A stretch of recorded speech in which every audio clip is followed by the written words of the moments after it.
মালয়েশিয়াতে আবারও চালু হচ্ছে কলিং ভিসা। খুব শীঘ্রই আবারও কলিংয়ে লোক ঢুকছে। বাংলাদেশ থেকে শুরু করে বিভিন্ন দেশের লোক মালয়েশিয়াতে আসবে। যেহেতু এদের আসলে এখন পর্যন্ত লোকের সংকট রয়েছে, তাই এরা চিন্তা ভাবনা করছে মালয়েশিয়া যে নতুন করে তারা আসলে কলিংয়ে লোক আনবে। এখন অনেকেরই প্রশ্ন যে কোন কোন সেক্টরগুলোতে আসলে লোক আনবে এবং কি কবে নাগাদ আনবে, প্রসেস কী। ফুল ভিডিও জুড়ে থাকবেন, অবশ্যই সব কিছু জানিয়ে দেওয়ার চেষ্টা করব। এবার তারা দুটি সেক্টরে লোক আনবে মালয়েশিয়া, বিদেশি কর্মী। এক, প্লান্টেশন এবং কৃষি সেক্টরে। এই দুটি সেক্টরে তারা লোক আনবে বলে আসলে প্রজ্ঞাপন জারি হয়েছে এবং কি সিদ্ধান্ত হয়েছে যে দুটি সেক্টরে তারা লোক আনবে। যেহেতু এই দুটি সেক্টরে প্রচুর লোকের ঘাটতি রয়েছে, তাই তারা চিন্তা করছে বিদেশি আসলে কর্মী তারা তাদের দেশে আনবে।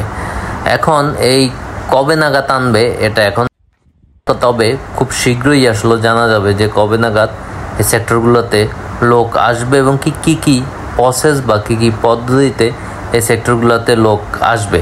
সো যখন আসলে এই সকল বিষয়গুলো আপডেট হবে বা তারা জানাবে, তখন আপনাদেরকে আমাদের এই চ্যানেলের মাধ্যমে আসলে জানিয়ে দেওয়ার চেষ্টা করব।